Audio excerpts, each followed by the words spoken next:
Tout de suite, Destination Moselle vous emmène à la découverte des trésors du pays de Phalsbourg. Au programme, patrimoine, histoire et rencontres passionnantes.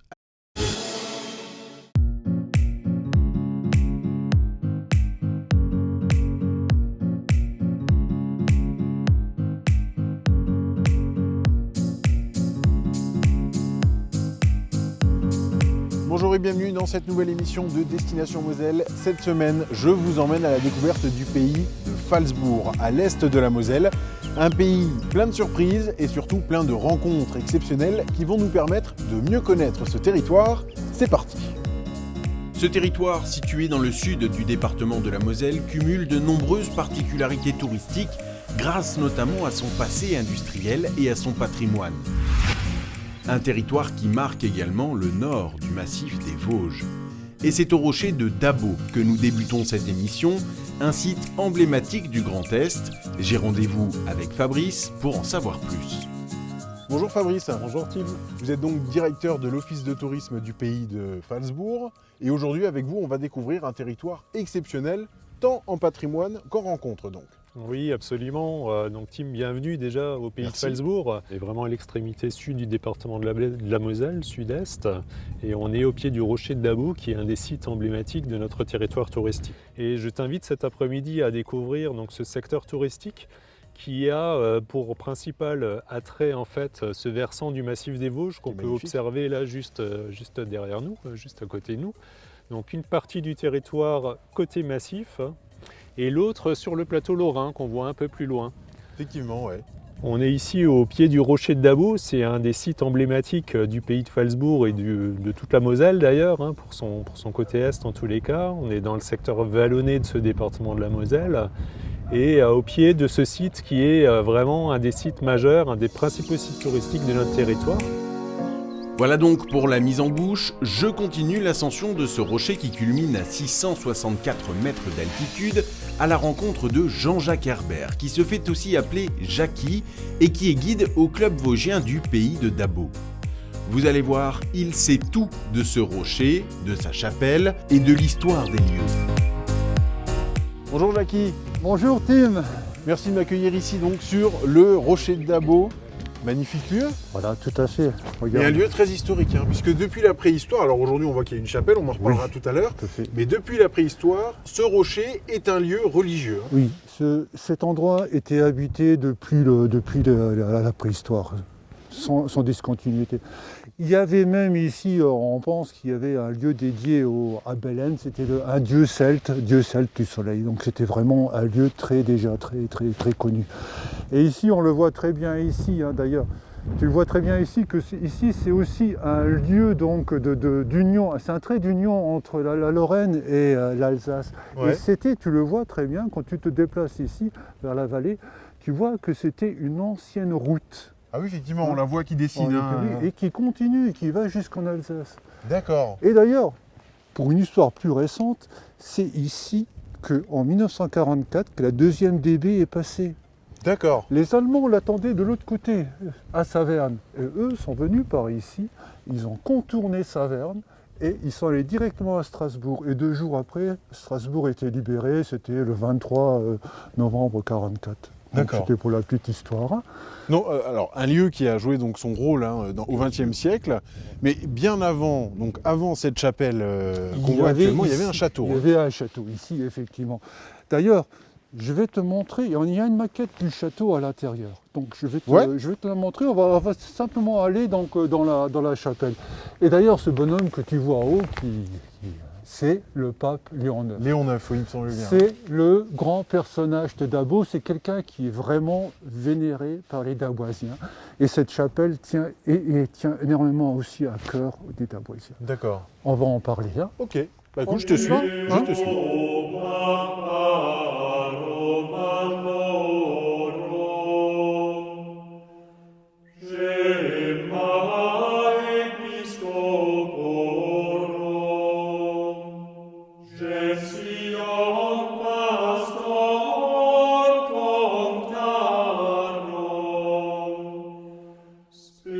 Voilà Tim.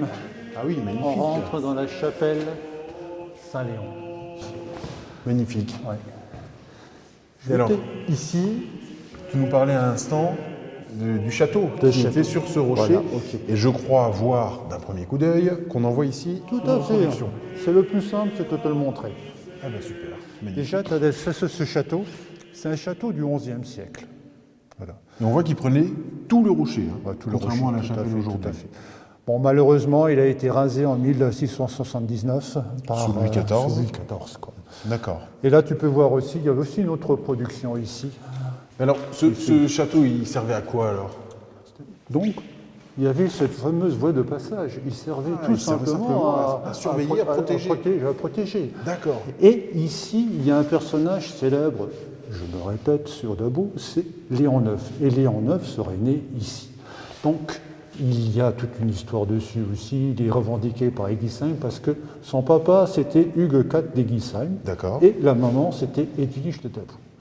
Et donc, il est né en 1002 et il est décédé en 1054. D'accord. Voilà.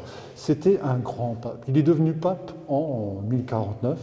C'était vraiment un très grand pape. Auparavant, les charges cléricales se cédaient, se vendaient. Donc il a combattu ça. Il y avait aussi le clergé qui avait des mœurs un peu dissolues. Et ben, il a aussi réglé ce problème. Donc D'accord. Il a fait le ménage. Il a fait le ménage, D'accord. si tu veux, à ce moment-là. Et donc, tu le vois ici, il est représenté ici, tu le vois. Un signe, un pélican, pardon, c'est un pélican. Un pélican, tout à fait. Donc la légende du pélican, c'est que ici, là, il s'ouvre la poitrine pour nourrir ses petits. D'accord. Et ça représente Dieu le Père, ça représente le clergé, quoi. Donc cette chapelle est faite en l'honneur de Léon, Léon IX. Saint Léon IX. Saint Léon IX. Et on voit même sur l'extérieur ces clés, symbole D'accord, papal. bien sûr, Avec c'est la le symbole mitre, papal. Et tu l'as aussi ici, là. Là, tu as déjà le symbole papal ici. Oui, tout à fait. En continuant ici, et là, tu as les armoiries de Dabo, avec D'accord. de nouveau les clés. Et ensuite, il y avait quelque chose qui était vraiment intéressant avec ce pape, c'était un grand musicien. Et il est représenté ici avec des symboles musicaux, quoi, des instruments de musique. En particulier, il a écrit de nombreux glorias et qui sont encore chantés de nos jours. D'accord. Donc c'est un pape qui a vraiment marqué un pape qui a l'histoire marqué. de la chrétienté Voilà. et l'histoire Et mosellane. Et ensuite, tout à fait, mosellane, alsacienne. Alsacienne, bien sûr. Alsacienne. Et là, tu vois, il y a tout Léo, Dabo, Patati, il y a toute une symbolique en latin. Et là, il y a une particularité au cours de Léon IX, c'est auparavant, les papes étaient élus par les empereurs.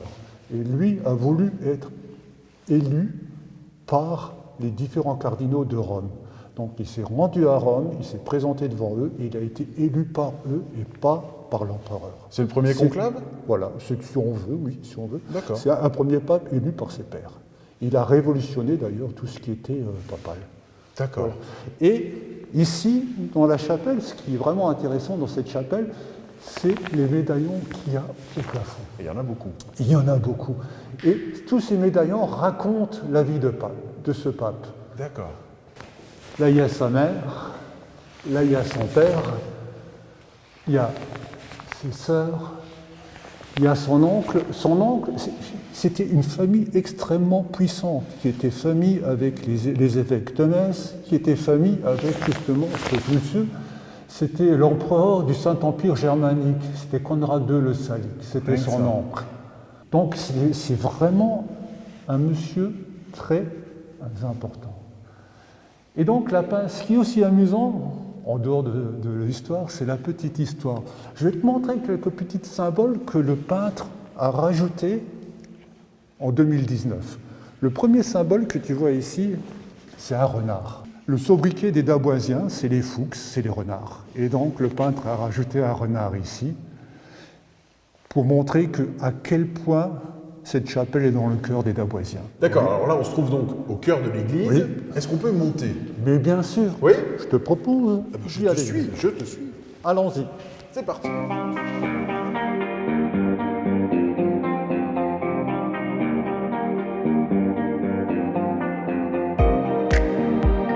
J'ai compté exactement 62 marches. Voilà, la vue est superbe, on comprend pourquoi ce promontoire Oui. servait de forteresse. Tu as toutes les Vosges moyennes. C'est le Donon là-bas qui a 1008 mètres. Et là, tu as encore le village de Dabo. On le voit bien, il est en croix. Voilà. Merci beaucoup, Jackie, Mais pour ça a été un toutes ces plaisir. explications. Alors, tu veux peut-être m'aider, et peut-être qu'on le voit d'ici. Je dois rejoindre maintenant la vallée des Éclusiers. Est-ce Voilà. que tu sais où c'est? C'est pas compliqué que ça. Exactement là-bas. Ok, bon, tout droit quoi. Mais bon, tu prends la route quand même. Hein. Voilà. Ça marche, super. Merci. Je te Voilà. laisse là, je redescends Très bien. et à bientôt.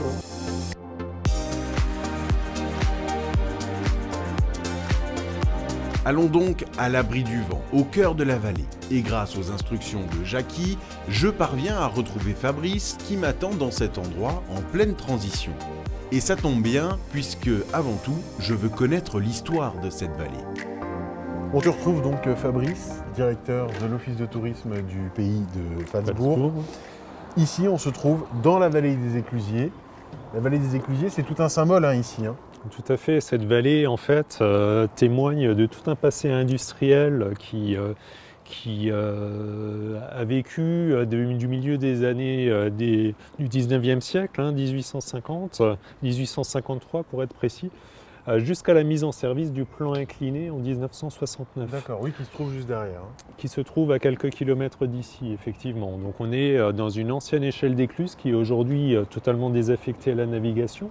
C'est 17 écluses successives sur un parcours de moins de 4 km, 3,8 km précisément. D'accord. Je crois qu'à l'époque, pour que les bateaux puissent franchir toutes ces écluses, il fallait plus d'une journée, alors qu'avec le plan incliné, on y est en 10 minutes. C'est ça, en fait, la vallée, cette échelle d'écluses permettait de franchir le seuil du massif des Vosges pour permettre en fait aux bateaux, aux péniches de transport de marchandises, de faire la transition entre le plateau lorrain et la plaine d'Alsace. Donc en utilisant ces 17 écluses, en franchissant ces 17 écluses, on rattrapait un dénivelé de 44,55 m au total, un dénivelé donc vertical. D'accord. Et depuis la mise en service du plan incliné, on rattrape exactement le même dénivelé de 44,55 m en 4 minutes de temps, alors qu'effectivement, à l'époque, ça nécessitait ici, pour passer ces 17 écluses, une grosse journée de navigation. Oui, quand même. Et d'ailleurs, ces écluses, on en voit, anciennes écluses, on en voit une autour de nous, en fin de compte.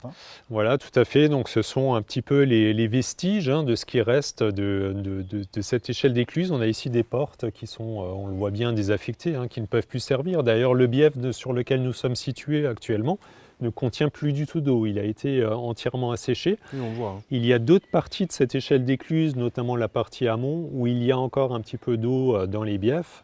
Mais en tous les cas, ça ne suffit pas pour la remettre en état pour la rendre navigable. D'accord.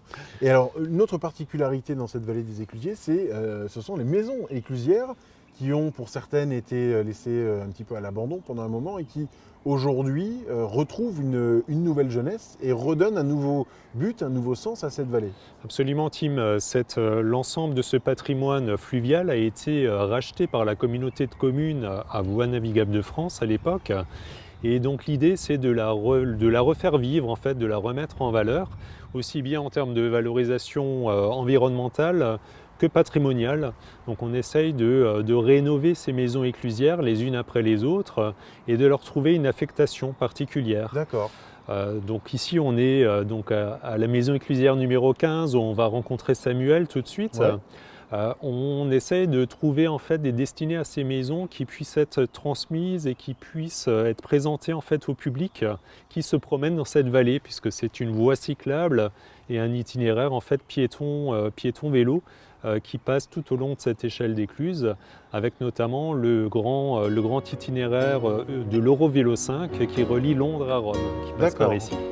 Une histoire riche donc pour cette vallée, et voici l'une des maisons éclusières dont nous parlait Fabrice à l'instant. Ici, Samuel et Laetitia ont emménagé récemment, et vous allez voir qu'il ne manque pas d'idées pour participer à la vie de cet endroit bucolique. Commençons avec Samuel, que j'interromps en plein travail. Bonjour Sam. Bonjour Tim. Je vous dérange en plein travail. Vous êtes donc sculpteur sur métal. Oui, c'est ça. Quel est votre genre? Qu'est-ce que vous faites? Là déjà, je vois un visage. Oui. En fait, je fais ce qui me passe par la tête. D'accord. Donc ça peut être des visages, des animaux, un peu de tout en fait. Alors là, déjà, oui, effectivement, je vois qu'il y a un crocodile. Mais je remarque aussi, c'est quoi? C'est le même métal? Là, il a l'air beaucoup plus poli que ici, par exemple. Hein. Oui, c'est le même métal. Ah. En fait, c'est des pièces qui sont brutes là. Ouais. Et en général, je les polis avant. D'accord. Après, je les soude et ils sont repolis après. Ok. Et donc après, là, il y a un vernis dessus Ouais. pour le protéger en fait. D'accord. Il sculpte de tout grâce donc à ce métal qu'il récupère. Cubes, chaises de jardin, poissons-chats, sapins de Noël, masques, autant d'œuvres directement sorties de son imagination. En tant qu'artiste, quand on est ici, est-ce qu'on est inspiré par des choses un peu différentes de ce qu'on pourrait avoir dans un atelier classique en ville ou... Oui, moi j'ai des idées pour dans la vallée. Par exemple, je voudrais faire un dinosaure géant. Oh, Juste là, en face de chez moi, ce serait bien. Puis d'accord. il y a la place pour le faire. Et Ouais. puis mettre des sculptures un peu partout dans la vallée pour les gens, quoi. Ça, ce serait bien, puis ça permettrait aussi d'étayer un petit peu ce parcours de promenade hein, qui est ici. Oui, bien sûr.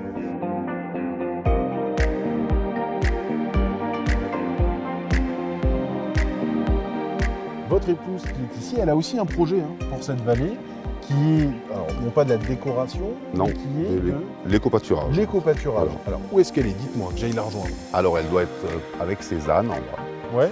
Ah bah oui, je la On peut vois aller là. la voir. Oui, super. Bon, merci beaucoup Samuel. Merci On Tim. va voir. Le prénom, Laetitia. Laetitia, c'est On va ça. voir Laetitia. Merci beaucoup. Merci.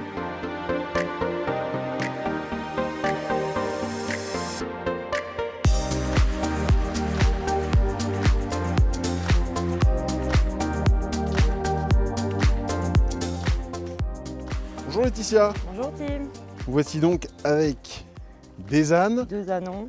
2 anons. qui vont Leur avoir- prénom c'est Alors, c'est Joie Joie et Jason. et Jason, d'accord. Jason il paraît un peu plus timide hein, déjà. C'est ça, il est un peu plus peureux, un peu plus sur la réserve. Mais bon, ils sont arrivés que hier, donc Alors, Laetitia, ces ânes ils sont pas là pour rien, ils Non. vont participer à la vie de la vallée. Hein, mais C'est ça. de quelle façon alors? en fait, ils vont participer à l'entretien de la vallée entière. D'accord, Donc en fait, ils vont débroussailler ok, au niveau du canal, ouais, au niveau des écluses. Donc ils vont remplacer les machines. d'accord. Voilà. Donc de Donc, l'éco-pâturage ici Voilà, dans la vallée des naturel, Écluses. écologique. Donc en fait, eux seront accompagnés de 2 petits boucs Ouais, qui arriveront fin avril. d'accord. Donc en fait, ce sera complémentaire. Il y aura les boucs qui mangeront une partie, les ânes mangeront l'autre partie. D'accord. En fait, voilà. C'est une façon de plus en plus moderne et pourtant 100% naturelle hein, C'est qui ça. existait déjà bien C'est avant. ça. Une Et façon ça de plus revient en en plus force, oui. moderne. Ouais, Ouais. ouais. Pourquoi est-ce que vous avez eu envie Bah, en de fait, vous moi, lancer j'aime les là-dedans? animaux depuis toujours. Ouais, Et jusqu'à maintenant, on n'a pas eu l'occasion ni la place d'avoir des animaux tels Ouais. que les ânes et les boucs. On est arrivés ensemble, il y avait un projet, je me suis dit pourquoi pas, il y a la place, il y a ce qu'il faut, on est bien, pourquoi pas. et puis en plus ça a un vrai but. Ici dans la vallée des C'est Éclusiers, ça, voilà. les ânes et les boucs auront un rôle à jouer. C'est Un quand rôle à même, jouer qui top. entretiendra la vallée et qui fera un peu d'animation aussi pour les gens qui passent se Oui. promener, les enfants qui C'est ce aiment que, les c'est ce animaux. que j'allais dire. Voilà. Est-ce que vous allez participer un petit peu à la vie de ces promenades aussi? C'est ça, oui. Bah, de toute façon, ils seront de temps en temps devant, comme ça les gens pourront les voir, venir les caresser. Les enfants qui aiment bien les animaux, Oui. ça manque un peu dans la vallée, donc on s'est dit pourquoi pas. Donc on va commencer avec 2 anons et 2 boucs. C'est donc une mini-ferme qui prend forme dans cette vallée et pour Samuel et Laetitia, c'est un quotidien proche de la nature et des animaux qui leur tend les bras. Dernière étape de cette émission, direction le château de Lutzelbourg, magnifique, qui surplombe la vallée des Éclusiers. J'ai rendez-vous avec Grégoire Perry, maire de Lutzelbourg et incollable sur l'histoire locale, vous allez voir.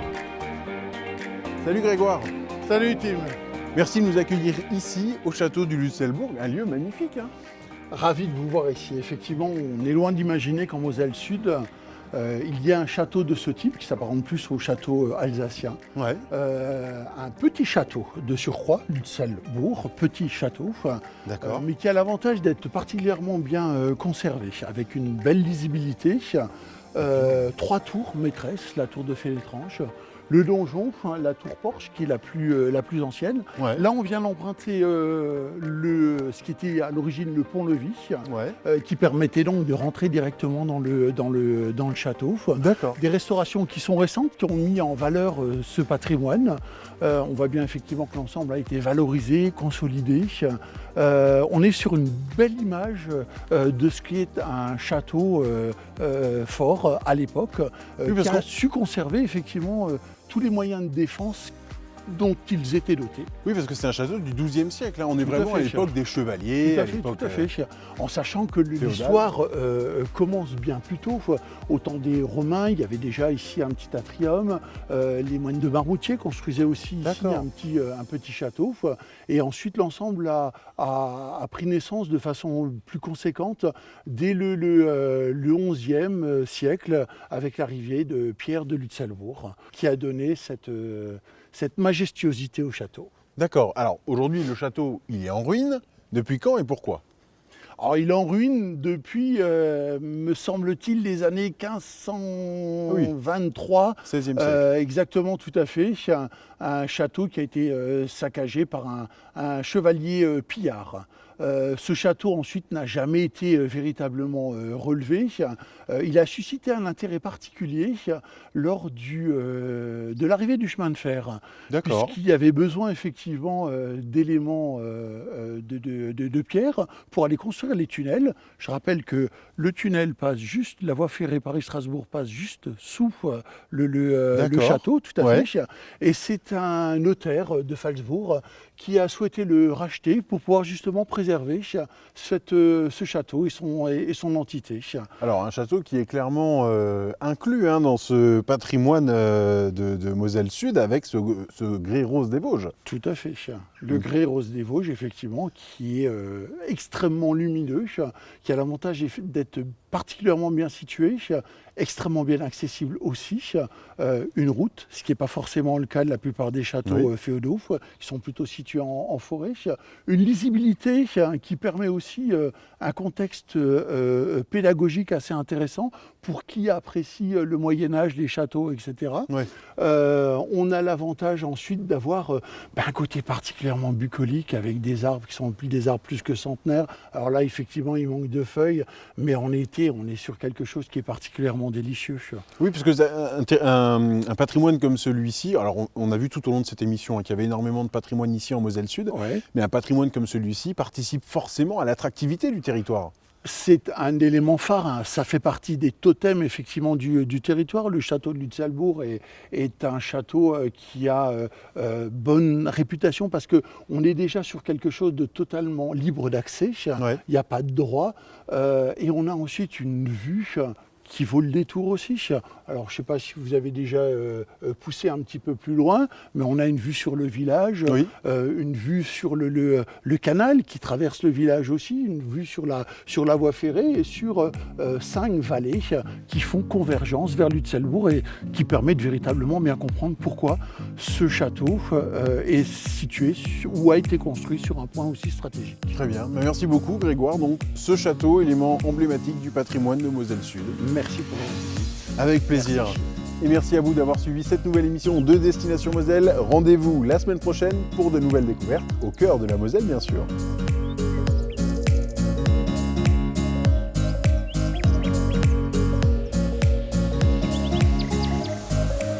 Bonjour. Ça claque, mais faire attention. Effectivement, donner cette Vas-y, je couperai, t'inquiète. 7. Qui a donné. Je commence en disant on te retrouve Samuel. Fabrice. Fabrice, pardon. Il y a trop de prénoms aujourd'hui. On te retrouve Fabrice. Ah si, il y a de quoi se prendre pour un empereur. Hein. L'empereur est tombé de son piédestal. Vous êtes donc... Ah oui, attends, coupe. Et on se serre pas la main. Non. Le clergé, auparavant, se cédait les... Moi, t'inquiète. Ouais. On reprend. Ok. Le signe. Ah. Non. Team Gérard vous a emmené à la découverte de l'histoire mosellane avec Moselle Attractivité.